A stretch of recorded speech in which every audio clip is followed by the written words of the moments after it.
ویسے تو جو دعائیں وظائف میں بتایا کرتا ہوں اس کی عمومی اجازت ہوتی ہے، اسپیسیفک کسی ایک کو اجازت دینا ضروری، کسی ایک کو دے بھی دی تو آپ جو جتنے بھی لوگ سنتے ہیں تو میری طرف سے سب کو دلی اجازت ہوتی ہے، وہ میرے جو وظائف کر سکتے ہیں، اگر وہ سیم ان کا مسئلہ ہے تو بالکل کر سکتے ہیں۔ خیر ہے کہ اللہ کا نام اور اللہ کا کام ہی سب کچھ ہے، اس کائنات کی جان اللہ کا نام اور اللہ کا کام ہے، سبحان اللہ۔ اور یہ اللہ کا کلام تو ہم نے پورا کیا اور اب اللہ کے نام پہ آ گئے۔ سبحان اللہ۔ اور نام کی طاقت یہ ہے کہ بس نام لیتے لیتے دنیا سے چلے جائیں تو آگے کام بن جاتا ہے۔ سبحان اللہ۔ تو اس لیے جو ہے سوچا کہ اسماء حسنہ، اور خود قرآن کریم میں اللہ تبارک و تعالی نے فرمایا ہے کہ قل ادعوا اللہ عبد الرحمن ایما تدعوا فلہ الاسماء الحسنى، کہ پیغمبر ان کو کہہ دیجئے اللہ کو اللہ کہہ کے پکاریں یا رحمان کہہ کے پکاریں، یہ سارے اچھے اچھے نام اس اللہ ہی کے ہیں، اللہ جیسے چاہے پکارو، یا اللہ کو، یا رحمان کو، یا رحیم کو، یا رؤوف، یا کریم، جس طرح پکارو گے، فرمایا یہ خوبصورت حسین سارے نام جو ہے اسی اللہ کے ہیں جو اللہ سب کچھ دیتا ہے۔ سبحان اللہ۔ تو یہ اس سے پھر خیال آیا کہ اسماء حسنہ پر گفتگو کروں، تو لہذا آج ہم اللہ کا جو پہلا نام یعنی خود اللہ، جو اللہ کا ذاتی نام، اس سے ہم شروع کریں گے۔ سبحان اللہ۔ اللہ جو ہے اس مالک اور خالق کا نام ہے جس نے کائنات کو بنایا، کائنات کے مالک اور خالق اور رازق کا نام جو ہے اللہ ہے، اور اللہ جو ہے اللہ تبارک و تعالیٰ کا ذاتی نام ہے۔ باقی جتنے نام ہیں وہ صفاتی نام ہیں، کسی نہ کسی وصف پر دلالت کرتے ہیں، لیکن لفظ اللہ جو ہے یہ اللہ تبارک و تعالیٰ کا ذاتی نام ہے۔ اور مفسرین نے لکھا ہے کہ تمام اسماء حسنہ میں سب سے اعلیٰ اور افضل ترین نام جو ہے وہ اللہ ہے۔ اچھا، ہاں، کیونکہ ظاہر ہے اللہ کا ذاتی نام ہے، ذاتی نام۔ اس لیے علماء فرماتے ہیں کہ یہ علیہ یعلو سے مشتق ہے۔ علیہ یعلو کو من عطا کرنا، اچھا، تو اللہ کو بھی اللہ اس لیے کہتے ہیں کہ وہ عطا کرتا ہے، سبحان اللہ۔ تو عطا بلکہ عطا کرتا ہی اللہ ہے، تو عطا کرنے والی ذات کو اللہ کہا جاتا ہے، اس لیے جو ہے وہ یہ اللہ جو ہے اس ذات کا نام جو ساری کائنات کو عطا کرتا ہے۔ اور یہ نام ایسا مبارک نام ہے کہ اس وقت بھی تھا جب کائنات میں کچھ نہیں تھا، سبحان اللہ۔ اور اس وقت بھی ہوگا جب کائنات میں کچھ نہیں ہوگا، سبحان اللہ۔ بلکہ جب تک یہ نام اس کائنات میں گونجتا رہے گا تو اللہ تبارک و تعالی آسمان و زمین کی کائنات کو قائم رکھیں گے۔ اس لیے حدیث میں فرمایا کہ لا تقوم الساعة حتى يقال في الارض اللہ اللہ، کہ اس روئے زمین پر قیامت برپا نہیں ہوگی جب تک کہ اس زمین پر اللہ اللہ کہا جاتا رہے گا۔ سبحان اللہ۔ یعنی اس میں بھی کسی عبادت کا ذکر نہیں کیا کہ نماز پڑھتے ہوں گے لوگ، روزے رکھتے ہوں گے، زکوٰۃ، بلکہ اللہ اللہ اللہ، بس اللہ اللہ کا ذکر بھی اگر ہوتا رہے گا تو اس نام میں اتنی طاقت اور تاب ہے کہ آسمان و زمین کو تھامے رکھے گا۔ سبحان اللہ۔ اور اگر اللہ کی اس حکم کی اطاعت ہوتی رہے تو پھر تو قیامت کا سوال ہی نہیں ہے۔ تو اس نام میں اتنی طاقت ہے کہ کائنات کو اس نے تھام رکھا ہے۔ تو اللہ جو ہے اللہ کے تمام ناموں میں جو مشہور نام 99 نام ہیں، ورنہ مفسرین نے چنانچہ علامہ سیوطی رحمۃ اللہ علیہ نے ایک روایت کے مطابق 5000 نام شمار کیے ہیں، 5000، بعض مفسرین نے 35000 نام شمار کیے ہیں، کیونکہ اللہ کے صفاتی نام بہت ہے کہ جتنے دنیا میں اوصاف بن سکتے ہیں سارے وصف اللہ کے ہیں۔ تو اللہ جو ہے، اور اللہ امام سیوطی رحمۃ اللہ علیہ کا قول یہ کہ لفظ اللہ اس میں جامد ہے، جامد ہے، نہ کسی سے بنا نہ اس سے کچھ بنتا ہے۔ لم یلد ولم یولد کی جو شان ہے گویا کہ وہی شان اللہ کے اس نام کی بھی ہے، گویا کہ نہ یہ جامد ہے، نہ اس سے کچھ بنا نہ یہ کسی سے بنا، تو گویا یہ ان کا یہ اپنا ایک ان کا مزاج، ایک ذوق۔ تو لفظ اللہ جو ہے یہ جو ہے وہ یہ اللہ کا ایک ذاتی نام، اور اس کو ادا کرنا، اس کو جو ہے جب زبان سے لیں تو اس کے بارے میں مفسرین نے لکھا ہے کہ اس کا ادب یہ ہے کہ اللہ کے ساتھ کوئی جو ہے وہ تکریم کا جملہ لگانا چاہیے، جیسے تعالی، اللہ تعالی نے فرمایا، یا تبارک و تعالی، اللہ تبارک و تعالی کا ارشاد ہے، یا اللہ جل جلالہ کہنا چاہیے، یا اللہ جل شانہ نے یہ ارشاد فرمایا۔ تو لفظ اللہ اکیلا بولنا تو فرمایا جائز تو ہے لیکن خلاف ادب ہے، کیونکہ اللہ کو اس چھوٹے موٹے کسی لقب کے ساتھ شمار کرنا چاہیے، بیان کرنا چاہیے۔ بلکہ حضرت حکیم الامت تھانوی رحمۃ اللہ تو عجیب بات فرمائی کہ اللہ کی ذات اگر یہ ہم پر شرط لگا دیتی کہ میرے نام کو القابات کے بعد لینا، جیسے دنیا کے اندر کسی بڑے بادشاہ کا جب نام لیا جاتا ہے تو القابات کے بعد نام لیا جاتا ہے، اللہ اگر ہم پہ یہ شرط لگا دیتے تو ہم زندگی پر القاب ہی شمار کرتے کرتے دنیا سے فنا ہو جاتے، اللہ کے نام لینے کی نوبت ہی نہ آتی۔ اللہ،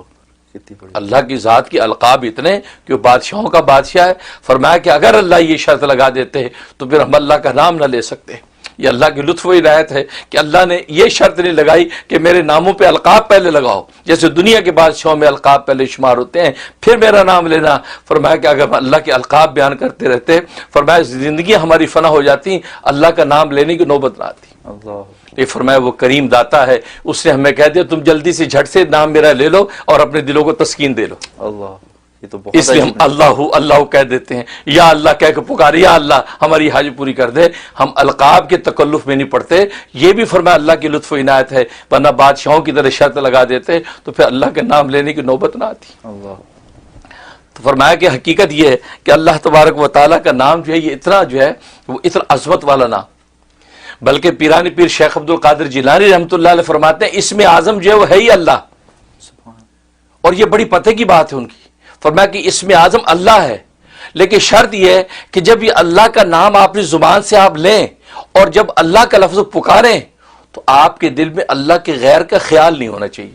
اچھا، فرمایا کہ ادنا خیال بھی آپ کے قلب کے اندر نہ ہو، خالص اللہ کی پکار کے ساتھ جو ہے آپ اللہ کو پکاریں، زبان پر بھی اللہ اور دل میں بھی اللہ کے سوا کوئی غیر نہیں ہے۔ فرمایا یہ اسم اعظم ہے، اس طرح پکار کے کچھ مانگو گے خدا اسی وقت جھولی بھرے گا، اللہ اور یہ حقیقت ہے۔ یہ اہل دل نے اس کے تجربے کیے ہیں کہ جب اللہ کو خالص کر کے پکارا ہے اور دل میں بھی اللہ کے سوا کوئی نہیں ہے اور زبان پر بھی اللہ کے سوا کوئی اور نام نہیں، اور اللہ کہہ کے یا اللہ اللہم کہہ کے جب در سے پکارا، یہ واقع فرمایا یہ اسم اعظم ہے، اسی وقت اللہ مراد پوری کرتے ہیں۔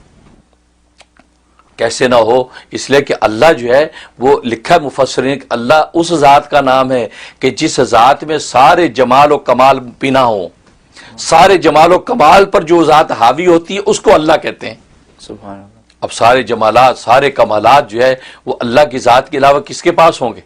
فرمایا سارے جمالات و کمالات اللہ کی ذات کے اندر جو بند ہو جاتے ہیں، فرمایا یہ اللہ اس ذات کا نام ہے۔ تو اس لیے یہ اللہ جو ہے اتنی عظمت والا نام ہے کہ اس اللہ کے نام کو واقعی اسی عظمت کے ساتھ اگر لیں تو واقعی اہل دل اس کا تجربہ کرتے ہیں کہ جب لیتے ہیں تو واقعی جو مانگتے ہیں ہاتھ خالی نہیں لوٹتے۔ سبحان اللہ، اس لیے پیرانی پیر نے کہا کہ اسم اعظم ہے یہی۔ سبحان اللہ، چاچی امام اعظم ابو حنیفہ رحمۃ اللہ علیہ کا بھی قول یہ ہے کہ اسم اعظم لوگ ڈھونڈتے ہیں، اللہ کا لفظ جو ہے اللہ کا جو نام یہی اسم اعظم ہے۔ سبحان اللہ، تم اس نام کو سچی صدق دل سے پکار کے تو دیکھو خدا کیسے پوری کرتا ہے۔ سبحان اللہ، تو یہ تو اللہ کے نام کی حقیقت ہے۔ اور جہاں تک اس کے فضائل و فوائد کا تعلق ہے، علماء نے لکھا ہے کہ ایک اس کا فائدہ ہے کہ اگر دل میں شکوک و شبہات ہیں ایمان کے حوالے سے، عبادات کے حوالے سے، اور آج کے یہ تشدد کا جو دور ہے، نظریات کا تشدد ہے، طرح طرح کی چیزیں سامنے آتی ہیں، تو انسان اللہ پر ایمان کو ڈاماڈول محسوس کرتا ہے، اور نئی نسل خاص طور پہ جو ہے اس حوالے سے تشکیک کے اندر مبتلا ہو جاتے کہ یار پتہ نہیں اللہ ہے کہ نہیں۔ فرمایا اس کے لیے زبردست اس میں تاثیر ہے کہ یا اللہ یا اللہ یا اللہ، فرمایا 1000 مرتبہ پڑھ کے سینے پہ دم کیا جائے اور پانی دم کر کے پلا دیا جائے، فرمایا جس قسم کی دل کے اندر شکوک و شبہات ہو گئے رفع ہو جاتے۔ اچھا، ماشاء اللہ، اور آج تو ہر بندہ پریشان ہے کہ یار یہ دل کے اندر کیا ہے، اس کے بیٹھ گیا، یہ تو اسلام سے بھاگ رہا ہے، یار یہ تو ایمان کی باتیں نہیں کرتا، یہ تو غیروں کو دیکھتا ہے، بس یا اللہ یا اللہ یا اللہ یہ 1000 دفعہ پڑھے، اول آخر 11 مرتبہ درود شریف، اور اس کے بعد جو ہے وہ دم کر دیں۔ بلکہ میں تو کہتا گھروں کے اندر عورتیں جو ہیں، مائیں پورے گھرانے کو، بچوں کو، بڑوں کو، سب کو پلایا کرے دم کر کے، انشاءاللہ ان کا دل جو خدا کے ساتھ ہی جڑا رہے گا اور اللہ سے ہٹے گا نہیں۔ سبحان اللہ، یہ کس کا یہ فائدہ؟ کتنے دن کرے؟ یہ 41 ڈیز، 41 دن 41 days. 41 دن کریں، انشاءاللہ تبدیلی آ جائے گی۔ الحمدللہ، اور دوسرا فائدہ اس کا یہ کہ اگر کسی کا کام اٹکا ہوا ہے، بڑا مشکل کام ہے، ہو نہیں پا رہا، اور زور لگا لیا، ساری کوشش کر لی، کام نہیں ہو رہا، تو جمعے کی نماز سے پہلے خلوت میں بیٹھ کے صرف 200 مرتبہ پکارنا ہے، اچھا، اللہ اللہ اللہ اللہ، 200 مرتبہ بس اس کا ورد کرنا ہے، اول آخر 11 مرتبہ درود شریف کے ساتھ۔ فرمایا کہ کیسا بھی مشکل کام ہو اللہ تبارک و تعالیٰ اگلے جمعے سے پہلے حل کر دیتے ہیں۔ اچھا، عجیب تاثیر ہے اس میں، صرف ایک دن کرنا ہے؟ صرف ایک دن، پھر اگلے جمعہ ہے، اگر نہیں پھر کر لیں سبحان تو، ورنہ فرمایا کہ وہ تو پڑھنے والی کی اس پر ہے کہ سچائی کے ساتھ پڑھ رہا ہے، صدق دل سے پڑھ رہا ہے، تو اگلا جمعہ آنے سے پہلے کام ہو جانا ہے، ورنہ فرمایا کہ 7 جمعے پورے کر لے، انشاءاللہ کہیں نہیں جاتا کام، آپ کا کام ہو کے رہے گا۔ سبحان اللہ، یہ جمعے کی نماز سے پہلے، خواتین جمعہ نماز نہیں پڑھتی، گھر میں ہوتی ہیں، تو دیکھ لیں کہ جب وہ لوکل مسجد میں جمعے کی نماز کب ہے جی، 1:30 بجے مثلا جماعت ہے، بس اس سے پہلے وہ 1 بجے بیٹھ کے گھر میں پڑھ لیں، سبحان 12:30 بجے تو اس سے پہلے پڑھ لیں خلوت میں بیٹھ کے یکسوئی کے ساتھ، انشاءاللہ بہت زبردست عمل ہے۔ میں آپ نے ایک چیز فرمائی تھی حضرت شیخ کے حوالے سے، پیران پیر کے حوالے سے، کہ اللہ اس طرح سے کہے کہ کوئی اور کچھ بھی نہ ہو، خالص ہو کے اللہ کو پکارے، تو خیالات نہ ہونے کا کیا مطلب؟ اس لمحے میں نہ ہو، کیونکہ اس سے پہلے اللہ کا نام پکارنے سے پہلے بھی خیالات ہیں، اس کے بعد بھی خیالات ہیں، اور پھر خیال نہ ہونے سے کیا مراد؟ کیونکہ اپنی ضرورت کا خیال تو کم سے کم ہوگا جس ضرورت کے لیے پکار رہا ہے۔ یہ اچھا سوال کیا، بہت اچھا پوائنٹ اٹھایا۔ بھئی نہیں، وہ اس لمحے میں جب پکار رہا ہے نا، اور جس ضرورت کے لیے پکار رہا ہے، اس لمحے میں بس یہ تصور و صدق دل سے کہ اس ذات کے علاوہ کوئی کرنے والا نہیں ہے، اس کو پورا اسی ذات ہی نہیں کرنا اور کوئی کر ہی نہیں سکتا۔ اچھا، بھلے بظاہر چھوٹا سا کام ہے، مثلا ایک نمک کی ڈلی لینی ہے یا ایک جوتی کا تسمہ، تو تبھی تو نبی کریم صلی اللہ علیہ وسلم نے فرمایا کہ جوتی کا تسمہ ہو یا نمک کی ڈلی ہو، وہ خدا سے مانگو۔ حالانکہ نمک کی ڈلی پڑوسی دے دے گا آپ کو،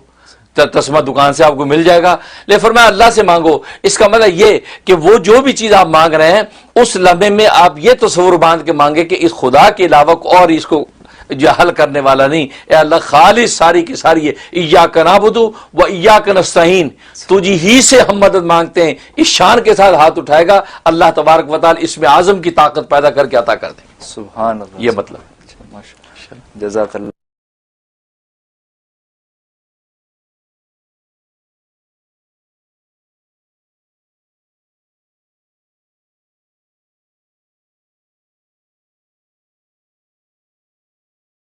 سب سے پہلے تو ٹیلی فون کے جو ڈیز ہیں اس کے بارے میں آپ سب رات نوٹ کر لیں۔ پہلے میں نے بدھ اور جمعرات یہ 2 دن ٹیلی فون کے رکھے ہوئے تھے، نیو یارک کے ٹائم کے حساب سے 12 بجے سے 4 بجے تک۔ اب یہ چونکہ میرے پروگرام کے ٹی وی کے مشاغل کی وجہ سے میں نے وہ ڈیز چینج کر دیے ہیں۔ اب منڈے اور وینسڈے یہ 2 دن ٹیلی فون کے ہیں۔ منڈے کو فون کر سکتے ہیں آپ 12 بجے سے لے کے 4 بجے تک نیو یارک کے ٹائم کے حساب سے، اسی طریقے سے یا وینسڈے کو کال کر سکتے ہیں 12 بجے سے 4 بجے تک۔ اب جو تھرسڈے کا ٹائم دیا ہوا تھا وہ اب فی الحال ہم نے پوسٹ پون کر دیا، کیونکہ تھرسڈے میں دیگر اور مشغولیات ہو گئی ہیں، کیونکہ آپ جانتے ہیں کہ تھرسڈے سے میری فہم دین کورس شروع ہو جاتا ہے، تو تھرسڈے، فرائیڈے، سیٹرڈے، سنڈے یہ مسلسل پروگراموں میں چلتے ہیں، اس لیے کالز لینا میرے لیے اب دشوار ہوتا ہے، تو لہٰذا میں نے تھرسڈے اب کینسل کر دی۔ یہ نوٹ کر لیں کیونکہ آپ ذات کے کیلنڈر میں تھرسڈے لکھا ہوا ہوگا، اس لیے آپ تھرسڈے کو کالیں کیے جا رہے ہیں اور کوئی لینے والا ہے نہیں، اس لیے اب جو ہے وہ منڈے اور وینسڈے یہ 2 دن کالز کے ہیں، اور وہ بھی دوپہر 12 بجے سے لے کے 4 بجے تک۔ بعض جو ہے وہ بہن یہ بھائی بغیر وقت دے کے صبح سویرے 8 بجے 7 بجے سے کال شروع کر دیتے ہیں۔ نہیں، آپ اپنے اپنے ملک کے حساب سے ایسٹرن ٹائم کو میچ کر لیں کہ آپ کے ملک میں کون سا ٹائم ہے، اس حساب سے آپ جو ہے کالز کریں، تو میں بلکہ بھیج بھی دیا کرتا ہوتا ہوں کہ یہ ٹائمنگ ہے، تو اس میں وہ ارلی کر لیتے ہیں بعض دفعہ۔ ہاں اگر ایمرجنسی میں آپ کو کوئی چیز پوچھنی ہو باقی وقت میں تو آپ پھر وائس میسج چھوڑ دیں، اس میں وائس میسج چھوڑ دیں شارٹ مختصر کہ یہ مسئلہ آپ جلدی ہمیں بتا دیں، تو میں آپ کو لکھ کے یا وائس میں آپ کو جواب دے دوں گا۔ لیکن آپ پھر کال کی لالچ نہ کریں، کال 2 دن میں کریں، کیونکہ آپ کو پتہ ہے بہت زیادہ مشاغل ہیں اور بہت زیادہ اس میں ٹائم جو ہے وہ اس پہ خرچ ہو رہا ہے، تو لیکن یہ ہے کہ معاملات جو ہے پھیل رہے ہیں اور آپ چاہنے والے بھی پھیل رہے ہیں دنیا بھر سے۔ صبح